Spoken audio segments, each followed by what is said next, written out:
கேள்வி பார்வையாளருக்கு வணக்கம். இந்த நேர்காணலில் நாம் சந்திக்க இருக்கும் சிறப்பு விருந்தினர் விசிக மாநில இளைஞர் அணி துணை செயலாளர் மாலின் அவர்கள். சார் வணக்கம். வணக்கம்.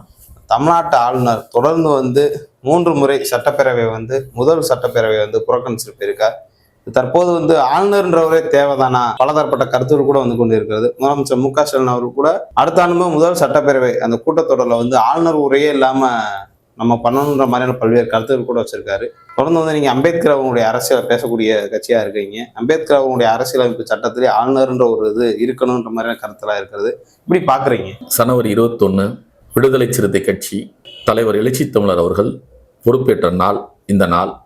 இந்த மகிழ்ச்சியான நாளில் கேள்வி 24 நேயர்களை சந்திப்பது மகிழ்ச்சி. ஊடகத்துக்கு நன்றி, உங்களுக்கும் நன்றி. தமிழ்நாட்டு அரசியலில் தொடர்ந்து ஆளுநர் அவர்கள், குறிப்பாக ரவி, RSS ரவி, தமிழர்களுடைய விரோதம், தமிழர்களை எதிரியாக பார்க்குற பார்வை நடந்துகிட்டு இருக்கு இந்த 4 ஆண்டுகளா. அவர் சட்டமன்றத்தில் தேசிய கீதத்தை பாடணும், முதல்ல தமிழ் தாய் வாழ்த்தை கடைசியாக பாடணும் அப்படின்ற அந்த சொல்லாடல் தான் பிரச்சனை உருவாடுச்சு.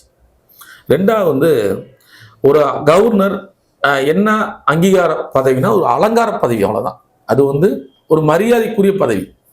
ஒரு பிரிட்டிஷ்காரர்கள் அதை எப்படி உருவாக்குனாங்கன்னா, அந்த மாகாணத்தை கட்டுப்படுத்துறதுக்கு ஒரு நபர் வேணும்னா பிரிட்டிஷ் அரசாங்கம் தான் கவர்னர் கொண்டு வருது. ஆனால் இந்த கவர்னர் என்ன செய்யறாருன்னா, ஆளுநர் ரவி அவர்கள் ஒரு RSSகாரன் என்ன செய்வானோ, என்னென்ன மடைமாற்றம் செய்வானோ அதை பூரா செய்யறதுக்கு வேலையை செய்யறாரு. எப்படி திருப்பூர்ன்ற இஷ்யூல ஒரு பாரம்பரியமா, ஒரு பண்பாட்டு கலாச்சாரமா ஒரு இடத்துல தீபம் ஏத்துறாங்க. பிஜேபிக்காரன் RSSகாரன் என்ன சொன்னான்னா, இந்த இடத்துல தீபம் ஏத்தன்னு சொல்லி அந்த அளவுக்களை காட்டுறான். அதே மாதிரி தான் ரவி நீங்க தேசிய முதல் பாடணும் அப்படின்றாரு. அந்த உரையே ஆளுநர் உரை தான்.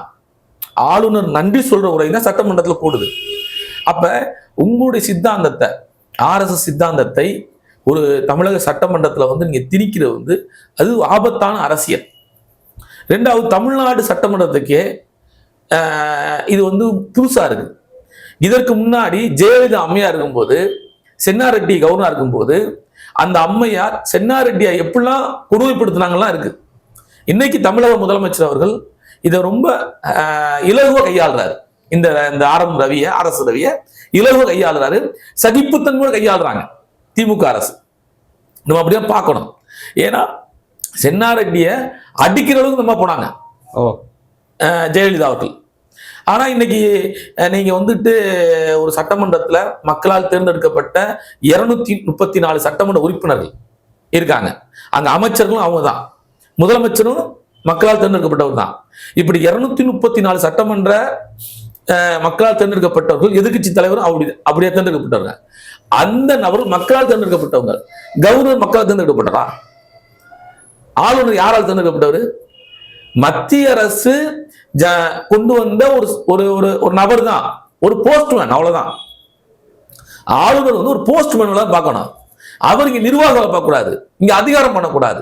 அவருக்கான அதிகாரம் கிடையாது. இந்திய அரசியலமைப்பு சட்டத்தை புரட்சி அம்பேத்கர் அவர்கள் பிரிட்டிஷ் அரசாங்கத்தோடு ஒப்பிட்டு சில சரத்துக்களை எழுதினாரு. இது உண்மைதான், மறுக்கல. அது ஏன்னா இந்த மக்களுக்கான ஜனநாயகம் பேசப்படணும், இருக்கப்படணும் சொல்லி தான் எழுதினாங்க.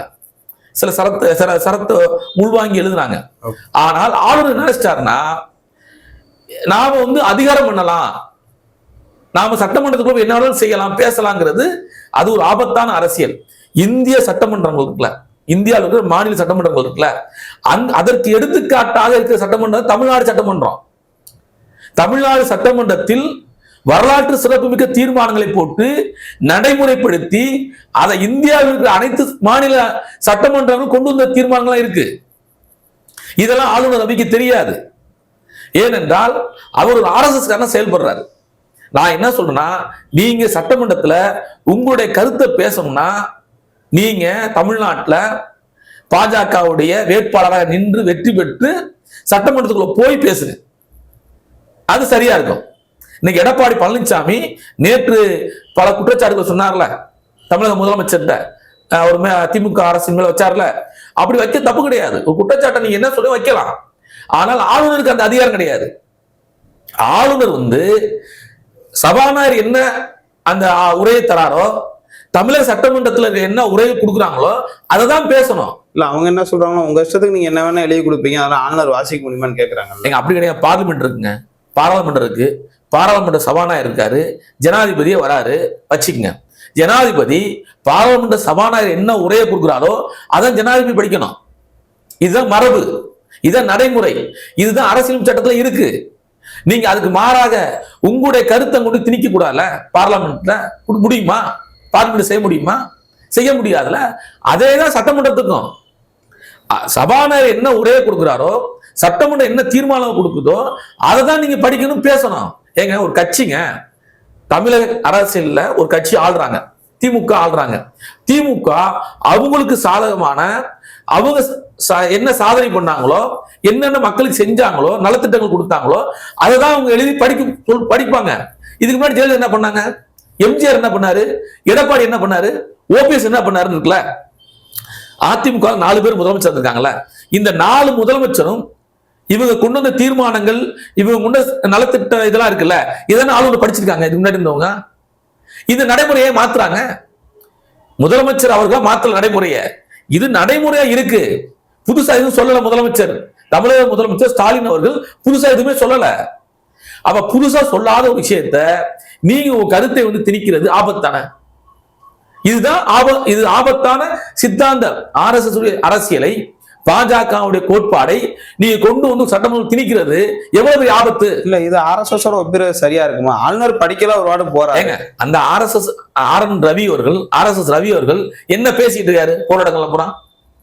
பல்கலைக்கழகங்கள் இருக்கு தமிழ்நாட்டுல, அனைத்து பல்கலைக்கழக துணைவேந்தர்களையும் இவங்க கட்டுப்பாடு கொண்டு வராங்க. அனைத்து பல்கலைக்கழகங்களையும் RSS உடைய செயல்பாட்டை கொண்டு வராங்க. பள்ளிக்கூடங்களை கொண்டு வந்துட்டு இருக்காங்க RSS செயல்பாடுகளை. இதுக்கு கவர்னர் ஒத்துழைக்காரு இல்லையா? கவர்னர் RSS உடைய கூட்டங்களுக்கு போறாரா இல்லையா? அப்ப ஒரு கவர்னர் நடுநிலையாளர் என்பவர் மக்கள் பிரதிநிதி. அவர் கவர்னர் மக்கள் பிரதிநிதி. அவர் மத்திய அரசாங்கத்தால், இந்திய அரசாங்கத்தால் நியமிக்கப்பட்ட ஒரு போஸ்ட்மேன் சொல்றான.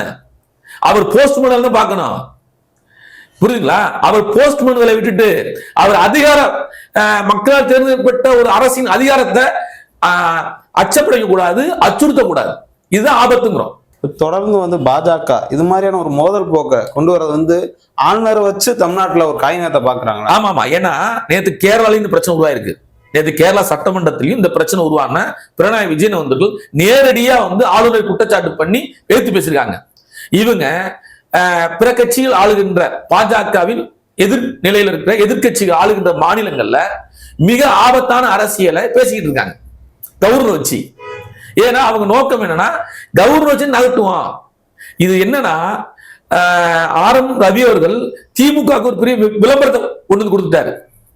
இன்றைக்கு வெகுஜன மக்கள் கவர்னருக்கு தேவையான கேள்வி உருவாயிருக்கு. இது இந்திய அரசாங்கம் குறிப்பா ஆளுகின்ற பாஜக அரசு இதை சரிப்படுத்தணும். இல்லை என்றால் இந்தியா முழுக்கின்ற எதிர்கட்சிகள் ஆளுகின்ற மாநிலங்களுக்கு முதலமைச்சர்கள் ஆளுநரை தேவை என்ற அளவுக்கு வந்துருவாங்க. இன்றைக்கு இந்த ஆளுநர் எவ்வளவு பெரிய சிக்கலை உருவாக்குறாங்கிறது இன்னைக்கு சாமானிய மக்கள் பேசுறாங்க. தமிழ்நாட்டுல உழைக்கின்ற மக்கள் பேசுறாங்க. ஆளுநர் தேவைங்கிறாங்க. அண்ணா சொன்னதுதான், நாட்டுக்கு எதுக்கு தாடி, நாட்டுக்கு எதுக்கு ஆளுநர் கதையை தான் மக்கள் பேச ஆரம்பிச்சிட்டாங்க. இந்த போக்கை ஆளுநர் மாத்திக்கணும். நீங்க மக்களால் தேர்ந்தெடுக்கப்பட்ட நபரா இருந்தா நீங்க பேசலாம் சட்டமன்றத்துல. நீங்க ஒரு போஸ்ட்மேன் RSS சித்தாந்தத்தை கொண்டு போய் சட்டமன்றத்தில் திணிக்கிற வேலையை நீங்க பார்க்க கூடாது. இல்ல அப்படி மக்களால் தேர்ந்தெடுக்கப்பட்ட வானதி சீனிவாசன் கூட ஆதரவு தெரிவிக்கும். ஏன் தேசிய கீதத்தை கூட பாடலன்னு ஒரு கருத்தை வைக்கிறாங்க. தேசிய கீதம் எப்ப பாடுவாங்க? சட்டமன்றம் தொடங்குனா தமிழ் தாய்வாழ் தான் பாடுவாங்க. இது நடைமுறை. இது அம்மையார் ஜெயலலிதா ஆட்சியில் நடந்திருக்கு, எம்ஜிஆர் ஆட்சியில் நடந்திருக்கு, எடப்பாடி ஆட்சியில் நடந்திருக்கு. புரியுதுங்களா? அப்ப இது நடைமுறையில் இருக்க ஒரு விஷயத்த நீங்க எப்படி மாத்துறீங்க? ஏங்க திருப்புறம் பண்றாங்க, ஒரு நடைமுறையில ஒரு இடத்துல தீபம் ஏத்துறாங்க, அந்த விஷயத்தை மாத்துறதா நீங்க சொல்றீங்க. அப்ப உங்க சித்தாந்தத்தை, உங்க அரசியலை எங்க திணிக்கிறீங்க? ஏங்க நீதிமன்றங்க, சுவாமிநாதன்ங்க, நீங்க நீதிமன்றத்துல ஒரு ஜட்ஜ்மெண்ட் கொடுக்குறீங்க. அப்ப நீங்க எல்லா இடங்களையும் உங்களுடைய ஆளுமை செலுத்தணும்னு நினைக்க கூடாது. நீதிமன்றத்துல நீங்க உங்களுடைய ஆளுமை செலுத்துறீங்க, நாங்க அதுக்கே எதிர்ப்பு தெரிவிக்கிறோம். ஆனால் மக்களால் தேர்ந்தெடுக்கப்பட்ட சட்டமன்றத்துல உங்களுடைய ஆளுமையை நீங்க கொண்டு திணிச்சீங்கன்னா நாங்க எப்படி ஏத்துக்குவோம்? தமிழ்நாட்டில் அது வேகாது. தமிழ்நாட்டுல வாழை கட் பண்ணிடுவாங்க. RSS ரவியுடைய வாழை கட் பண்ணிடுவாங்க. உங்க சித்தாந்தத்துல அங்கிட்டு வச்சுக்கங்க, தமிழ்நாட்டுக்கு கொண்டு வராதீங்க. நீங்க கவர்னர் இருக்கீங்களா, நீங்க போஸ்ட்மேன் இருக்கிறீங்களா, உங்க வேலையை பாருங்க. அதை விட்டுக்கிட்டு நீங்க சட்டமன்றத்தில் வந்து குழப்பத்தை உண்டு பண்றது, இங்க இருக்கிற எதிர்க்கட்சிகளை கையில் எடுத்துக்கிட்டு அவங்கள பேச வைக்கிறது, இது ஒரு ஆபத்தான அரசியல். எதிர்க்கட்சிகள் புரிஞ்சுக்கணும். நீங்க ஆளும் போது என்ன நடைமுறையில் இருந்துச்சோ அதுதான் இப்பயும் நடைமுறையில் இருக்கு. எடப்பாடி பழனிசாமி புரிஞ்சுக்கணும். ஏன்னா நீங்க பாஜக கூட்டணி வைக்கிறதுக்காண்டி ரவி ஆதரிக்கூடாது, RSS ரவி ஆதரிக்கூடாது. நாளைக்கு உங்களுக்கு எவ்வளவு பெரிய நெருக்கடி காலங்கள் வரும்போது இதே முதலமைச்சர் அவர்கள் உங்களுக்கு ஆதரவா பேசுறத மறந்து விடக்கூடாது. கவர்னர் வந்து உங்களை டிமாண்ட் பண்ணாங்கல்ல ஒரு நெருக்கடியான நிலையை கடந்த ஆட்சியில, அன்னைக்கு இந்த முதலமைச்சர் என்ன சொன்னார்கள் புரிஞ்சுக்கு பேசணும். அப்ப ஆளுகின்ற அரசனுடைய கொள்கை கோட்பாடுகளை சட்டமன்றத்துல அவங்களுடைய நலத்திட்டங்களை சொல்லதான் செய்வாங்க. அவங்க சாதனையை வந்து பட்டியலிடதான் செய்வாங்க. அதுதான் உரையாவும் இருக்கும், அதுதான் அரசியல் சட்டத்தில் இருக்கு.